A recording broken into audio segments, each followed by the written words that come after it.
आपका अपने चैनल गुरुकुल की पाठशाला में। आज हम लोग किसके बारे में बात करेंगे? आज हम लोग बात करेंगे किसके बारे में? परमाणु। किसके बारे में बात करेंगे? परमाणु।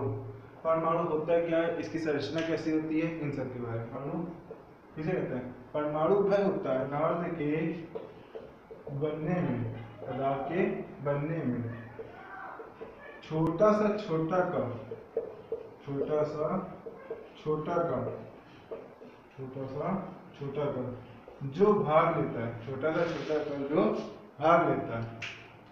परमाणु किसे कहते हैं? परमाणु पदार्थ के बनने में छोटा सा छोटा कण जो भाग लेता है वो क्या कहलाता है? परमाणु कहलाता है।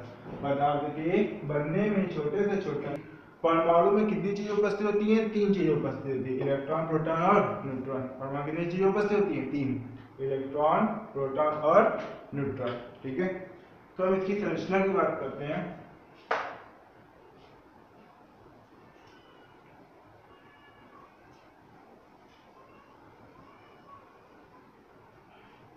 ठीक है, किसकी बात करते हैं? इसमें संरचना की बात करते हैं।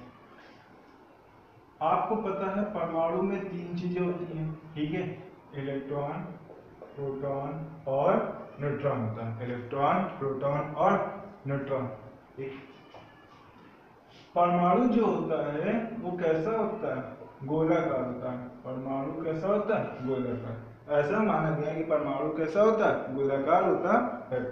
ठीक है, आपको पता होना चाहिए कि जो परमाणु का समस्त द्रव्यमान है, परमाणु का समस्त द्रव्यमान है, वो कहाँ उपस्थित होता है? परमाणु के केंद्र में। वो कहाँ उपस्थित होता है? परमाणु के केंद्र में। मान लिया हमने कोई परमाणु लिया, मान लिया कोई परमाणु ने X लिया। कौन सा परमाणु लिया? मान लिया हमने कोई परमाणु कौन सा लिया? X लिया। अब इस परमाणु के जो केंद्र है, इस परमाणु के जो केंद्र है, ठीक है, परमाणु का ये केंद्र है, इस केंद्र में इस पूरे परमाणु का जो द्रव्यमान है वो कहाँ उपस्थित होगा? नाभिक में। कहाँ उपस्थित होगा? नाभिक में उपस्थित होगा। ठीक है, परमाणु का समस्त द्रव्यमान कहाँ उपस्थित होता है? परमाणु के केंद्र में। दैट्स मीन नाभिक में उपस्थित होता है। दैट्स मीन नाभिक में उपस्थित होता है। ठीक है, परमाणु का समस्त द्रव्यमान कहाँ उपस्थित होता है? नाभिक में होता है। अब नाभिक में होता है, इसका मतलब क्या? नाभिक में क्यों होता है? आपको पता होना चाहिए जो परमाणु है, परमाणु के जो चारों ओर ये क्या है? कर्षक। क्या है ये? कर्षक आ जाता है। परमाणु के ये चारों ओर जो वृत्ताकार लकीरें दिख रही हैं आपको, इन्हें क्या कहा जाता है? कर्षक कहा जाता है। क्या कहा जाता है? कर्षक कहा जाता है, या ऊर्जा स्तर कहते हैं। क्या कहते हैं? ऊर्जा स्तर। कर्षक कहा जाता है इनको ऊर्जा स्तर कहा जाता है, तथा इनको मुख्य क्वांटम संख्याएं कहा जाता है। तथा इनको क्या कहा जाता है? मुख्य क्वांटम संख्या। वो क्या कहा जाता है? मुख्य क्वांटम संख्या। इंग्लिश में इसे कहा जाता है शेल। इंग्लिश में इसे क्या कहा जाता है? शेल कहा जाता है। परमाणु के नाभिक के चारों ओर जो, परमाणु के नाभिक के चारों जो वृत्ताकार लकीरें हैं उसे क्या कहा जाता है? इंग्लिश में शेल कहा जाता है, तथा हिंदी में कर्षक कहते हैं, ऊर्जा स्तर कहा जाता है, तथा मुख्य क्वांटम संख्याएं कहा जाता है। मुख्य क्वांटम संख्या कहा जाता है। इसे किसे दर्शाते हैं? इसे दर्शाते हैं स्मॉल एन से। इसे किसे दर्शाते हैं? स्मॉल एन से दर्शाते हैं। किसे दर्शाया जाता है? स्मॉल एन से दर्शाया जाता है। ठीक है, आया समझ में? पक्का? परमाणु के केंद्र में क्या है? नाभिक है। ठीक है, परमाणु केंद्र में क्या है? नाभिक है। और इनके चारों जो वृत्ताकार कक्षाएं हैं, जो ऊर्जा स्तर है, जो क्वांटम संख्याएं हैं, वहां पर क्या इलेक्ट्रॉन जो होते हैं चक्कर लगाते हैं। इलेक्ट्रॉन क्या लगाते हैं? चक्कर लगाते हैं। अब बात आती है इलेक्ट्रॉन पे चार्ज होता है कौन सा? माइनस का होता है। इलेक्ट्रॉन पे कौन सा चार्ज होता है? माइनस का होता है। ठीक है, तथा नाभिक में कौन उपस्थित होता है? नाभिक में होता है प्रोटॉन और न्यूट्रॉन उपस्थित होता है। प्रोटॉन और न्यूट्रॉन उपस्थित होता है। परमाणु के केंद्र में प्रोटॉन और न्यूट्रॉन होते हैं, तथा परमाणु के नाभिक के चारों ओर जो वृत्ताकार कक्षाएं हैं वहां कौन होते हैं? इलेक्ट्रॉन वृत्तीय कक्षाओं में चक्कर लगाते रहते हैं। इलेक्ट्रॉन वृत्तीय कक्षाओं में चक्कर लगाते रहते हैं। इस प्रकार ये क्या होती है, परमाणु संरचना होती है। इस प्रकार क्या होती है, परमाणु संरचना। इन वृत्ताकार कक्षाओं को क्या कहा जाता है, मुख्य क्वांटम संख्या, कक्षा, ऊर्जा स्तर, या इंग्लिश में क्या कहते हैं, शेल कहते हैं। जिसकी वैल्यू क्या होती है, जिसकी वैल्यू होती है n = 1 2 3 4, ऐसे आगे क्या होता जाएगा, बढ़ता जाएगा। जितने कक्षक, जितने ऊर्जा स्तर बढ़ते जाएंगे उतना ही n का मान क्या होता जाता है, बढ़ता जाता है। आया समझ में दिक्कत। अब क्या होगा, ये तो शेल की बात हुई, ठीक है। इलेक्ट्रॉन कहाँ है, शेल पर। लेकिन इन शेल जो आपको दिख रहा है, ये वृत्ताकार लकीरें जो दिख रही हैं, ये वृत्ताकार लकीरें ही नहीं होती हैं।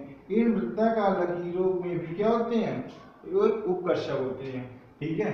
जैसा कि आपके घर में मान लिया एक कमरा है, उस कमरे को डिवाइड करके हमने क्या कर दिया, दो भागों में पार्टीशन कर दिया, दो भागों में क्या कर दिया, बांट दिया। वैसे ही क्या होता है, जो ये मुख्य ऊर्जा स्तर हैं, इनको भी छोटे छोटे ऊर्जा स्तर में बांटा जाता है। जैसा कि ये मुख्य ऊर्जा स्तर हैं, इनको भी छोटे छोटे भागों में क्या किया जाता है, बांटा जाता है, जिसे क्या कहते हैं, उपकक्ष। जिसे क्या कहा जाता है, उपकक्ष। इंग्लिश में इसे कहा जाता है सब सेल। इंग्लिश में इसे क्या कहते हैं, सब सेल कहते हैं। इंग्लिश में क्या कहा जाता है, सब सेल, ठीक है। इंग्लिश में से क्या कहते हैं, सब सेल कहा जाता है। इसको प्रदर्शित किया जाता है एल से। किसे प्रदर्शित किया जाता है, एल से। किसे प्रदर्शित किया जाता है, एल से। आया जो आपने मुख्य ऊर्जा स्तर देखा, इस मुख्य ऊर्जा स्तर के नाम होते हैं, ठीक है। आपने हर कमरे में कोई ना कोई नाम होता है, एक बेडरूम होता है, किचन होता है, ठीक है, गेस्ट रूम होता है। वैसे ही इन ऊर्जा स्तर के भी क्या होते हैं, कमरे होते हैं। मान लिया ये परमाणु है, परमाणु के भी क्या है, कमरे हैं। एक मान लिया K है कमरा है, एक L कमरा है, एक M कमरा है और एक N कमरा है, ठीक है। इसकी एलिमेंट को क्या कहते हैं, मुख्य क्वांटम संख्या। ध्यान रखिएगा, इसकी एलिमेंट को क्या कहा जाता है, मुख्य क्वांटम संख्या कहा जाता है। K की वैल्यू कितनी होगी, 1, L की वैल्यू होगी 2, N की वैल्यू होगी 3 और N की वैल्यू होगी कितनी, 4 होगी। K की 1, L की 2, N की 3 और N की 4 होगी। इसी प्रकार जो इनके अंदर उपकर्षण, इसी प्रकार के भी क्या है, अंदर रूम है। L के भी अंदर क्या है, रूम है। M के अंदर भी क्या है, रूम है। और N के अंदर भी क्या है, एक रूम होता है, ठीक है, जिसे क्या कहा जाता है, उपकर्ष। अब इसका नाम दिया गया है, जो उपकर्ष है, जो छोटे रूम है, उनका नाम होता है क्या, S, P, D और F। S, P, D, F, S, P, D, F, ठीक है। K की वैल्यू कितनी बताई हमने, 1, L की वैल्यू कितनी बताई, 2, N की वैल्यू 3 और N की वैल्यू कितनी बताई, 4 बताई। N की वैल्यू कितनी बताई, 4 बताई, ठीक है। वहां पर आपने देखा उपकक्ष क्या है, S, P, D, F। अब K वाला कमरा जो है, सबसे छोटा कमरा है, परमाणु का सबसे छोटा कमरा, तो वहां पर क्या होगा, इस कमरे के अंदर केवल एक ही कमरा आ सकता है, उसका नाम क्या है, S। अब K से बड़ा L है, तो L में 2 कमरे आ सकते हैं, S और P। L से बड़ा M है, तो M में भी 3 कमरे आ सकते हैं, S, P, D। K, L, M से बड़ा कौन है, N है, तो N में कितने कमरे आ सकते हैं, 4, S, P, D और F। S, P, D और F आ सकता है। आया समझ में दिक्कत। K वाले कमरे में S, L वाले कमरे में S और P, M कमरे में S, P, D, N वाले में S, P, D और F आता है। अब जैसा कि K एलिमेंट की वैल्यू होती है, जैसा कि K एलिमेंट की वैल्यू होती है, वैसे ही SPDF की होती है। वैसे किसकी होती है, SPDF।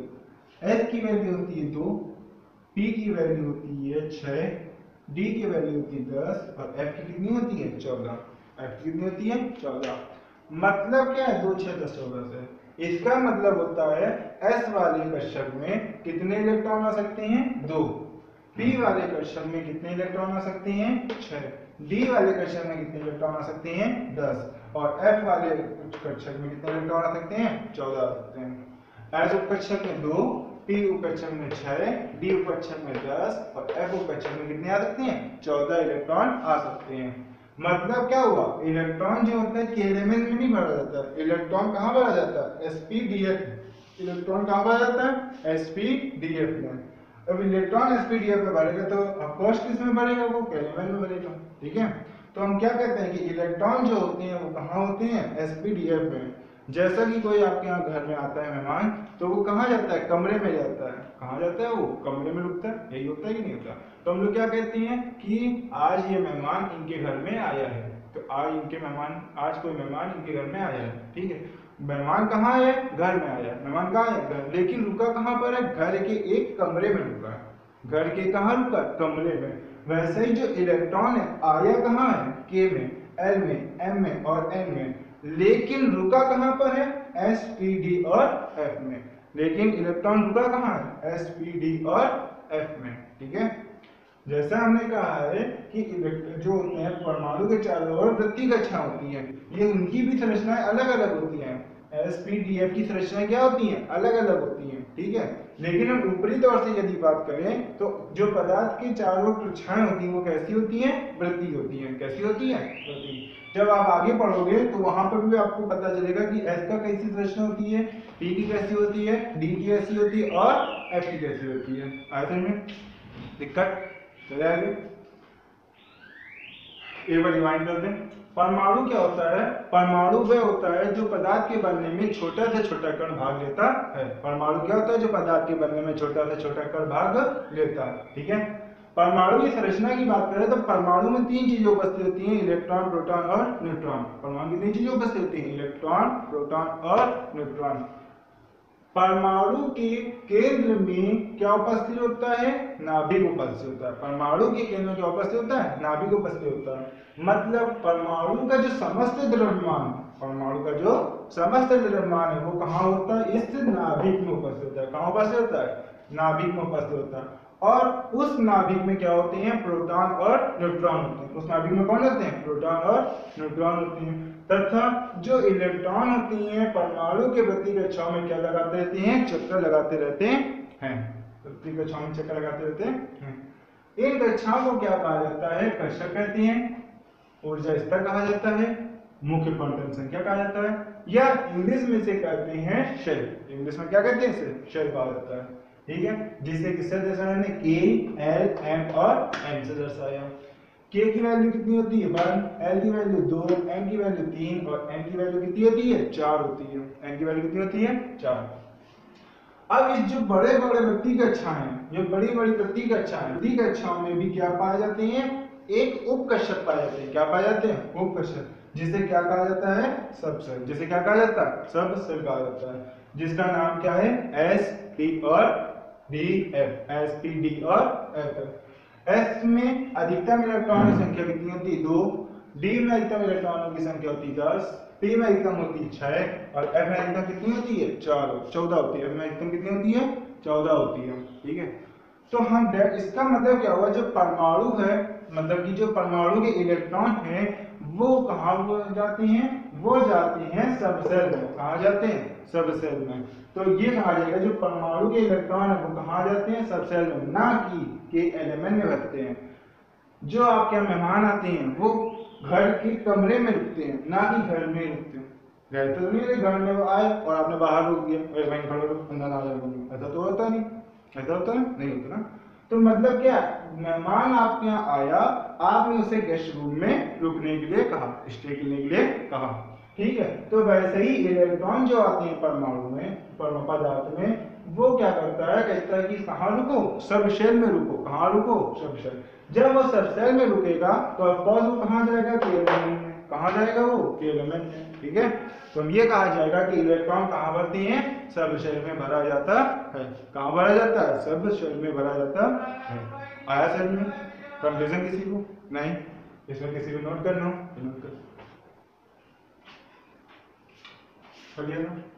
फ्रेंड्स, जब बात करें नोट करने के लिए तो आप पॉज करके उसको नोट कर सकते हैं। ठीक है, आप इलेक्ट्रॉनिक विन्यास तो 30 तक आसानी से कर लेंगे रट करके।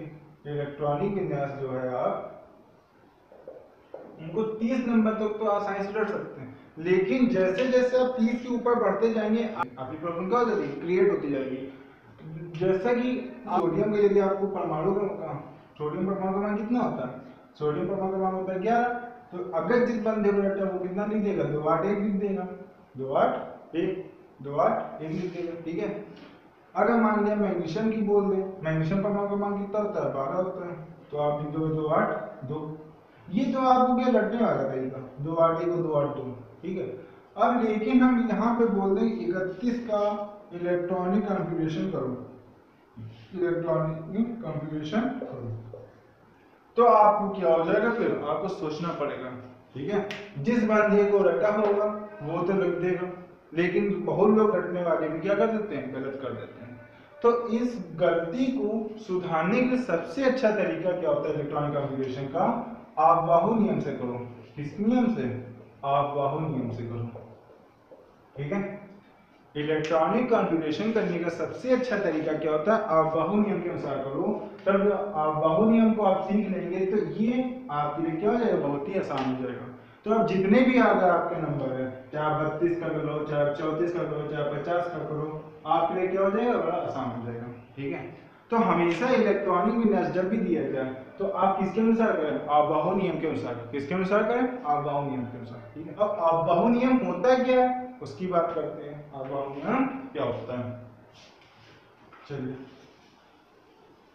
क्या होता है, जैसा कि आपने पढ़ा, ये क्या है, परमाणु का नाभिक है।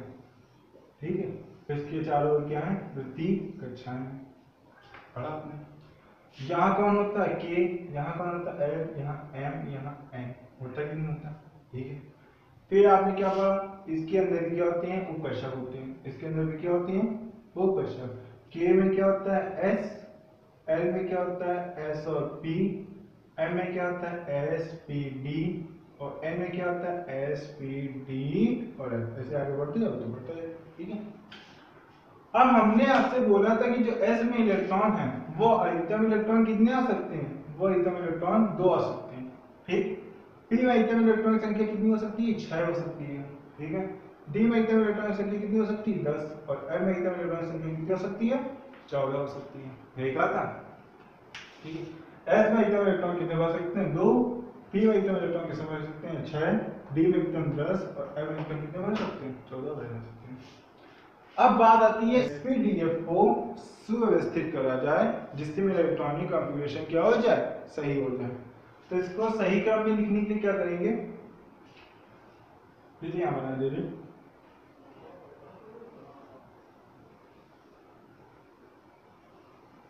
ठीक है।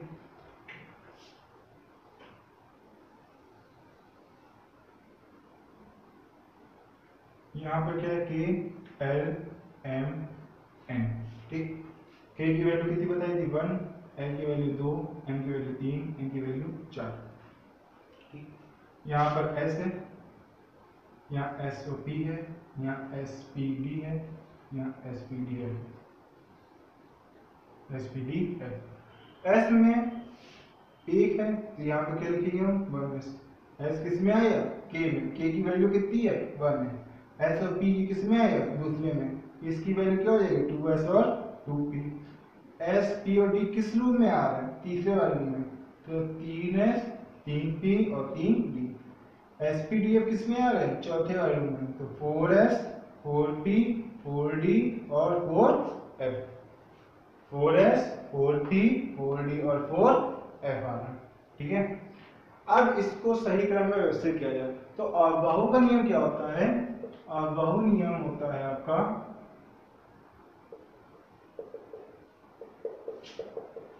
बाहु नियम क्या कहता है, बाहु नियम कहता है कि जो इलेक्ट्रॉन, ठीक है, जो इलेक्ट्रॉन है वो इलेक्ट्रॉन कम ऊर्जा स्तर से अधिक ऊर्जा स्तर की हो जाए, कम ऊर्जा स्तर से कहाँ जाए, अधिक ऊर्जा स्तर में, अधिक ऊर्जा स्तर में। ठीक। इलेक्ट्रॉन हमेशा कैसे भरे जाएंगे, इलेक्ट्रॉन हमेशा कम ऊर्जा स्तर से अधिक ऊर्जा स्तर की ओर भरे जाते हैं, कम ऊर्जा स्तर से अधिक ऊर्जा स्तर की ओर भरे जाते हैं। अब बात आती है कम ऊर्जा स्तर से हम अधिक ऊर्जा स्तर की ओर कैसे जाएं, कम ऊर्जा स्तर से अधिक ऊर्जा स्तर की ओर कैसे जाएं। ठीक। तो आपकी कॉपी में बनाते हैं आपकी, ठीक,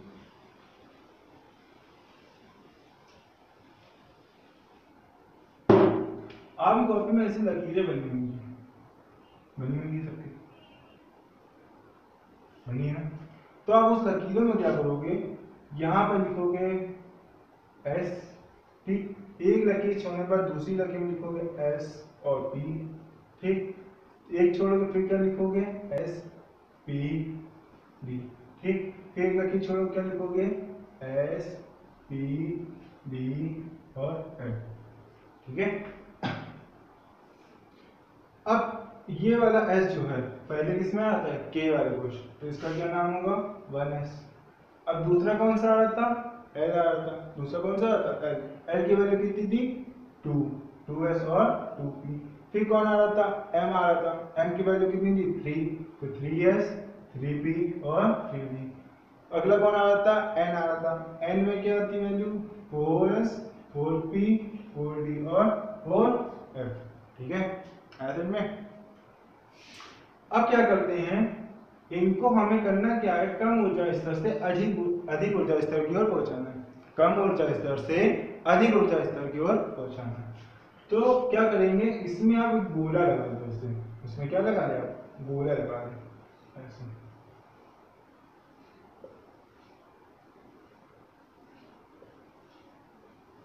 ठीक है, इसमें क्या लगा दिया, गोला लगा दिया। अब इनको स्केल की सहायता से आप क्या करोगे, यूं लकीरें खींचेंगे तीर की दिशा में, कैसे, तीर की, जैसे हमने क्या किया इसको इससे, ठीक है। फिर क्या करेंगे, फिर ऐसे दूसरा भी बना दिया, फिर क्या करा, तीसरा बना दिया, फिर बना दिया,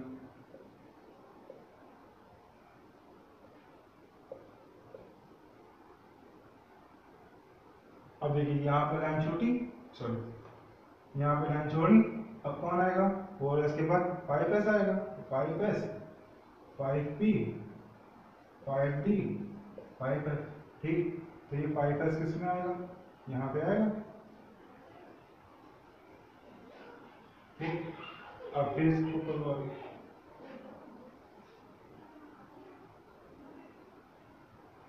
यहाँ कौन आ जाएगा, तो 5s के बाद यहाँ 6s आएगा, ठीक है। यहाँ कौन आ जाएगा 6p आ जाएगा, यहाँ कौन आ जाएगा 6d आ जाएगा, यहाँ कौन आ जाएगा 6s, ठीक, ऐसे फिर इसको आगे बढ़ो, तो ऐसे क्या होता जाएगा, मतलब आगे बढ़ता जाएगा। आपने जैसा ने दिया था, ठीक है, पहले क्या था 1s आया था, तो 1s, दूसरा कौन आया था 2s और 2p आया था, फिर तीसरे रूम में गए थे वहाँ 3s 3p और 3d आया था, चौथे रूम में गए थे 4s 4p 4d और 4f आया था, पांचवें रूम में गए थे 5s 5p 5d और 5f आएगा। इसी प्रकार हम 6 में जाएंगे तो क्या आएगा 6s 6p 6d और 6f। इस प्रकार हम 7th में जाएंगे तो 7s 7p 7d 7f आएगा, आएगा। अब यहां से क्या करते हैं, ये तो लकीर आपने बना दी, अब इस लकीरों को क्या कर दिया, आप एक से दूसरे वाले में मिला दीजिए, एक से किसमें मिला देंगे, दूसरे वाले में मिला देंगे, ठीक, ये वाला किसमें जाएगा, ये वाला किसमें मिल जाएगा, ठीक, ये वाला पीछे मिल जाएगा, ठीक है, ये वाला इधर मिल जाएगा आगे,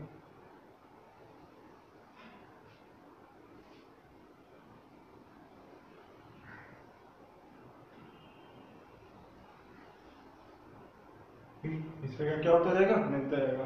अब देखिए क्या हो रहा है, 1s घूम के कहाँ जा रहा है, कहाँ जा रहा है 2s में आया, 2s के बाद कौन आएगा 2p आएगा, 2p के बाद कौन आएगा 3s, 3s वाला घूमते घूमते घूमते घूमते कहाँ गया 3p में, 3p के बाद कौन आएगा 4s, 4s ने घुमा पीछे कौन गया 3d में, 3d के बाद 4p, 4p के बाद 5s, फिर घूमते घूमते गया कहाँ आएगा 4d में, कहाँ आएगा 4d में, फिर 5p में, फिर 6s में, फिर घूमते घूमते गया कहाँ आएगा 4f 5d और 6p में, ठीक है, आया समझ में। ये फिगर आपका रहा, फिलहाल तो फिगर गंदा है, अगर आपको चाहिए होगा सही फिगर तो आप मुझे इंस्टाग्राम के आईडी में मैसेज कर दीजिए अपनी क्लास अपना नाम और स्कूल का नेम। वहाँ आपको इस पूरे चैप्टर का नोट दे दिया जाएगा, ठीक है। जो परमाणु के बारे में है आपको पूरी डिटेल वहाँ पर नोट्स मिल जाएगा। इसमें थोड़ा सा गंदा है तो वहाँ पर आपको क्या मिल जाएगा, वहाँ पर आपको नोट्स मिल जाएगा, तो वहाँ आसानी से आप समझ सकते हैं, ठीक है। चलें, तो यहाँ पर क्या कर रहे हैं हम, 1s करा। अब 1s के बाद आपने देखा क्या 2s की ओर गया, 2s के बाद हमने देखा 2p और 3s में गया, ठीक है। तो उसका ऊर्जा स्तर का क्रम क्या हुआ, इसकी ऊर्जा स्तर क्रम देखिए क्या होगा, ये लिखा है 1s, 1s के बाद कौन आया 1s, 1s के बाद 2s, 2s के बाद 2p, 2p के बाद 3s, 3s के बाद 3p, 3p के बाद कौन आएगा 3s, 3p, 3s के बाद कौन आएगा 3p, 3p के बाद कौन आएगा 4s, 4s के बाद कौन आया 3d, ठीक है, ठीक है ना। 4s, 4s के बाद कौन आया 3d, सास पास पास d p s, 3d 4p और 5s, ठीक। 5s के वहां में कोई जगह नहीं है, हम यहाँ कर देंगे, ठीक है। 5s के बाद क्या आया 4d, 4d के बाद कौन आ रहा है 5p, 5p के बाद कौन आया 6s, 6s के बाद कौन आया 4f, 4f के बाद कौन आया 5d, 5d के बाद कौन आया 6p, 6p के बाद अब कौन आएगा 6p के बाद अब यहाँ पर 7s आ जाएगा, कौन आएगा 7s। इस प्रकार क्या होता जाएगा, ये बढ़ता जाएगा, ठीक है। देखिए क्या आएगा 1s, 2s, 2p, 3s, 3p, 4s, 3d, 4p, 5s, 4d, 5p, 6s, 4f, 5d, 6p, 7s। ऐसे ही आप आगे बढ़ाते जाओगे तो बढ़ता जाएगा आगे, ठीक है। तो ये क्या है, ये है कम ऊर्जा स्तर से अधिक ऊर्जा स्तर की ओर बढ़ने का क्रम। मतलब कि ये वाला जो है 1s, ये 1s इस 2s से क्या होगा कम होगा, इसका ऊर्जा स्तर क्या होगा कम होगा। 1s का जो ऊर्जा स्तर है वो 2s ऊर्जा स्तर से क्या होगा कम होगा। मतलब किसका ऊर्जा स्तर ज्यादा है 2s का ज्यादा है, किसका ज्यादा है 2s का, 2s से ज्यादा किसका है 2p का, 2p से ज्यादा किसका है 3p का, 3s का, 3s से ज्यादा किसका है 3p का, फिर 4s, फिर 3d, 4p, 5s, ठीक है, 4d, 5p, 6s, 4f, 5d, 6p, 7s, ठीक। ये क्या नियम है, ये किसका नियम है, ये नियम किसका है, ये नियम है हमारे आपबाहु नियम का। ये नियम किसका है आपबाहु नियम, ये किसका है आपबाहु नियम, ठीक है। आपबाहु नियम के अनुसार ही ये ऐसा होता है कि कम ऊर्जा स्तर से इलेक्ट्रॉन अधिक ऊर्जा स्तर की ओर जाते हैं, कम ऊर्जा स्तर से अधिक ऊर्जा स्तर की इलेक्ट्रॉन जाते हैं। आया समझ में दिक्कत कंफ्यूजन, एक बार फिर से रिमाइंड कर दें। आपबाहु नियम क्या कहता है, आपबाहु नियम कहता है जो इलेक्ट्रॉन होते हैं वो कम ऊर्जा स्तर से अधिक ऊर्जा स्तर की ओर जाते हैं, बढ़ते हैं, ठीक है।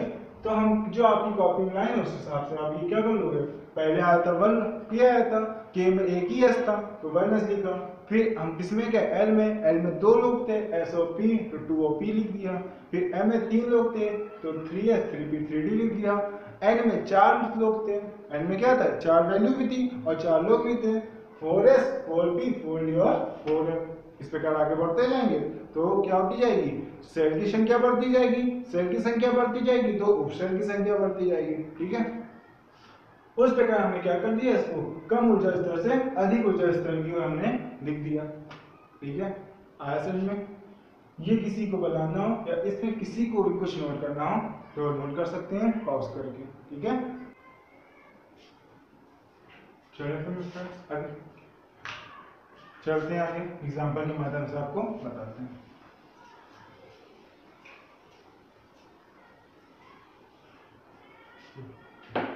अब मान लिया एक हम एग्जांपल लेते हैं ऑक्सीजन, चलिए ना ऑक्सीजन, ऑक्सीजन सिंबल क्या होता है ए। हाँ जो एग्जांपल बताने से पहले ये बता दें कि हमेशा जो इलेक्ट्रॉन होते हैं इलेक्ट्रॉन जो होते हैं वो s p d f इनके ऊपर लिखा जाता है। जो इलेक्ट्रॉन बनने का जो वो है आपका, इलेक्ट्रॉन कितने बन सकते हैं इसमें? 2, p में 6, d में 10, f में 14। वो इलेक्ट्रॉन की संख्या कहाँ लिखी जाती है? ऊपर लिखी जाती है। कहाँ लिखी जाती है? ऊपर लिखी जाती है, ये ध्यान रखिएगा। ठीक है, आपको शो कर रहा है कि आप कौन से ऊर्जा स्तर में हैं। ये ऊर्जा स्तर कहलाता है 1 2 2 3 3 4 3, ये सब क्या कहलाते हैं? ऊर्जा स्तर कहलाता है। और जो s p और d f के ऊपर है ये कहलाते हैं इलेक्ट्रॉन की संख्या। क्या कहलाती है? इलेक्ट्रॉन की संख्या कहलाती है। अब कभी भी इसको आप s स्क्वायर नहीं बोलोगे, क्या बोलोगे? s2 t6 d10 F14 या F14 D10 P6 S2। ठीक है, ना कि इसको आप स्क्वायर नहीं बोलोगे, ध्यान से। ठीक है, चलते हैं आगे। मान लिया हमने कोई एग्जांपल लिया ऑक्सीजन। ठीक, ऑक्सीजन हमेशा ही ध्यान रखिएगा अंडाकार सेवा बनाएगा, बहुलोक ऐसे बना देते हैं, ये गलत तरीका होता है। ठीक है, ऑक्सीजन कभी भी गोल नहीं होता, ऑक्सीजन हमेशा अंडाकार होता है, ध्यान रखिएगा। ठीक है, तो ऑक्सीजन का परमाणु क्रमांक आपको पता है कितना होता है? 8 होता है। कितना होता है? 8। ठीक, अब 8 के हिसाब से इसका इलेक्ट्रॉनिक मैच करते हैं। तो पहले कौन सा लेवल आता है? 1s 1s। ठीक, आपको क्या पता है? आपको s में कितने इलेक्ट्रॉन पता है? कितने वैसे सकते हैं? 2। हमने क्या लिख दिया ऊपर? 2। ठीक, अब 8 में 2 गए, कितने बचे? 6। अगला लेवल क्या है? 2s 2s। s में कितने भर सकते हो आप? 2 भर दिया। ठीक, अब कौन आता है? 2p। p में आप एकदम कितने भर सकते हैं? 6। कितने भर सकते हैं? 6। लेकिन मेरे पास 6 इलेक्ट्रॉन है कि नहीं है, ये चेक करते हैं। ऑक्सीजन का परमाणु क्रमांक होता है कितना? 8। मतलब कि ऑक्सीजन में 8 इलेक्ट्रॉन है। मतलब कि ऑक्सीजन में 8 इलेक्ट्रॉन है। ऑक्सीजन में 8 इलेक्ट्रॉन है, जिसमें से कितने हमने भर दिए? 2 और 2 4। कितने बचे मेरे पास? 4। कितने बचे? 4। तो पी में अधिकतम कितने लोग आ सकते हैं? 6 लोग। अब 6 में कितने हैं मेरे पास? 4, तो हम उसको भर देंगे कितना? 4। आया समझ में दिक्कत? S1s2 2s2 2p4, इसको कैसे आप पढ़ोगे? 1s2 2s2 और 2p4 पढ़ा जाएगा। ठीक है, अब आपका जो पुराना वाला तरीका, उसमें आप कितने इलेक्ट्रॉन भरते थे? उसका आप इलेक्ट्रॉन मैथ करते थे क्या? 2 और 6, ऐसे तो करते थे, ऐसे ही आप करते भी हो, 2 और 6। अब ये 2 6 कहाँ से है? ये देखिए, यहाँ पर कौन सा लेवल है? 1s है, पहला लेवल है, तो हमने 1 लिखा। ठीक, अब ये देखिए क्या लिखा है? 2s और 2p, ये दोनों लेवल एक ही है कि नहीं है? ऊर्जा स्तर एक है कि नहीं है? तो ऊर्जा स्तर को क्या करेंगे आप? इसमें ये देखिए, इस ऊर्जा स्तर में टोटल इलेक्ट्रॉन कितने हैं? 4 और 2 6। तो आपने क्या लिख दिया? 2,6 2,6। तो ये आपका इलेक्ट्रॉन विन्यास आ गया। आगे चलते हैं हम लोग क्लोरीन के ऊपर, नहीं पहले चलते हैं एल्यूमिनियम। ठीक, एल्यूमिनियम का परमाणु क्रमांक कितना होता है? 13 होता है। एल्यूमिनियम परमाणु क्रमांक 13। अब 13 का इलेक्ट्रॉन विन्यास कीजिए, 1s2, फिर कौन आया? 2s2, फिर कौन आया? 2p, कितने इलेक्ट्रॉन? 6 इलेक्ट्रॉन। 13 में 2 गए, कितने बचे? 11। फिर 2 गए, कितने बचे? 9। फिर 6 गए, कितने बचे? 3। 6 गए, कितने बचे? 3। ठीक है, 2p के बाद कौन आ रहा है? 3s। मेरे पास इलेक्ट्रॉन कितने बचे हैं? 3 बचे हैं। इलेक्ट्रॉन कितने बचे हैं? 3। लेकिन आपको s में पता है कितने इलेक्ट्रॉन आ सकते हैं? 2 आ सकते हैं। तो यहाँ पर क्या करना पड़ेगा? हमें 2 लिखना पड़ेगा। 1s2 2s2 2p6 3s2। अब एक बार काउंट कर लीजिए कितने हुए? 2 2 4 4 और 6 10, 10 और 2 12, कितने बचे? 1 इलेक्ट्रॉन बचा। अब 3s के बाद कौन आ रहा है? 3p आ रहा है। 3p क्या हो जाएगा? 1 हो जाएगा। 3p क्या हो जाएगा? 1 हो जाएगा। ठीक है, 3s के बाद क्या आएगा? 3p 1। सास पास पास, इसे तो होता है। याद करने का तरीका होता है क्या? याद करने का तरीका देखिए, s को क्या पढ़ोगे? सास, ps को पास, ps को पास, फिर देव पास, फिर दे पास। ठीक, साथ करने सबसे अच्छा तरीका सास पास पास दे पास फिर दे पास। सास को लो, उनको पास कर दो, दे के पास करो। ठीक है, सास पास पास दे पास फिर दे पास। ठीक, चलिए आगे। तो अब देखिए एस में कितने इलेक्ट्रॉन बने? 2, 2s2 2p6 3s2 3p1। अब देखिए पुराना वाला तरीका हम यूज करेंगे। एस में कितने इलेक्ट्रॉन है? 2। ठीक, एक ऊर्जा स्तर, ये दूसरा ऊर्जा स्तर, ये तीसरा ऊर्जा स्तर। दूसरे ऊर्जा स्तर में कितने इलेक्ट्रॉन है? 6 और 2 8। तीसरे ऊर्जा स्तर में कितने इलेक्ट्रॉन है? 2 और 1 3। ठीक है, तो ये पुराना वाला तरीका आ गया आपका 2 8 3। यूज क्या किया आपने? आबाहु नियम से। आया क्या आपका? पुराना वाला भी आ गया और आबाहु नियम भी आपने सीख लिया। ठीक है, आया समझ में? कंफ्यूजन नहीं? इसको नोट करना, नोट कर सकते हैं पॉज करके। अब हम लोग चलते हैं थोड़ा बड़े लेवल में।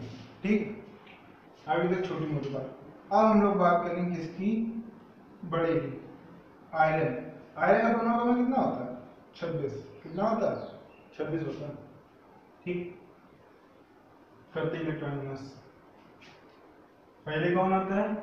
1s। ठीक, s में कितने? 2। फिर कौन आता है? 2s 2s 2। फिर कौन आता है? 2p 2p में कितने? 6। फिर कौन आता है? 3s 3s में 2। फिर कौन आता है? 3p 3p में 6।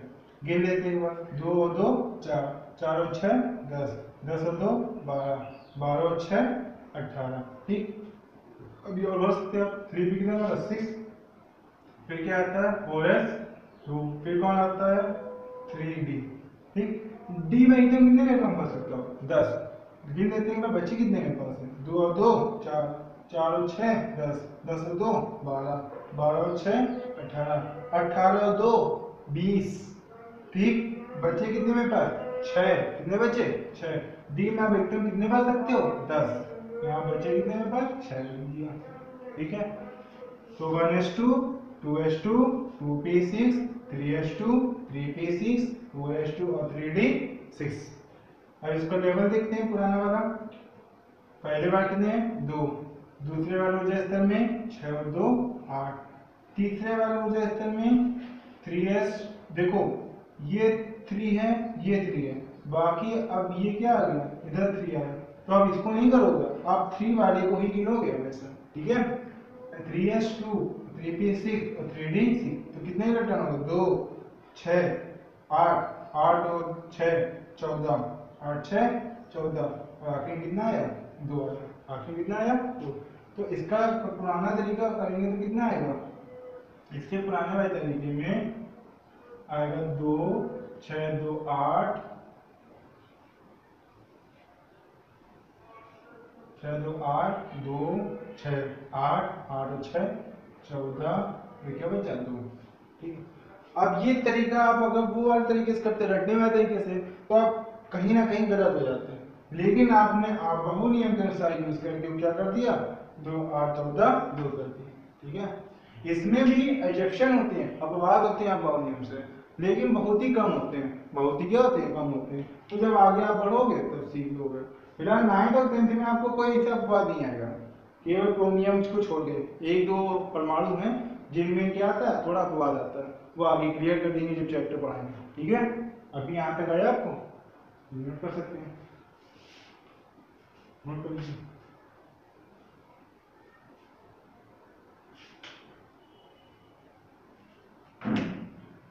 फ्रेंड्स, कहीं भी दिक्कत हो आप पूछ लीजिएगा इंस्टाग्राम में मैसेज करके या कमेंट बॉक्स में मेंशन करके। ठीक है, जब तक आप पूछेंगे नहीं तब तक हम आपको समझ नहीं पाएंगे कि आपने समझा कि नहीं समझा। तो फ्रेंड्स, आज के लिए इतना ही। एक बार आप लोग अपनी कॉपी में ट्राई कर लीजिएगा अपने हिसाब से। अगर कहीं भी कंफ्यूजन हो किसी भी परमाणु में या किसी भी नंबर में, तो आप प्लीज़ मुझे कमेंट बॉक्स में मेंशन कर दीजिए, या इंस्टाग्राम का लिंक आपको दिया गया है, वहाँ पे आप मुझे मैसेज करके पूछ लीजिएगा। आज के लिए इतना ही। ठीक है, हमारे चैनल में जुड़ना है प्लीज़ सब्सक्राइब कीजिए। अगर वीडियो को अच्छा लगा हो तो लाइक और शेयर जरूर कीजिए।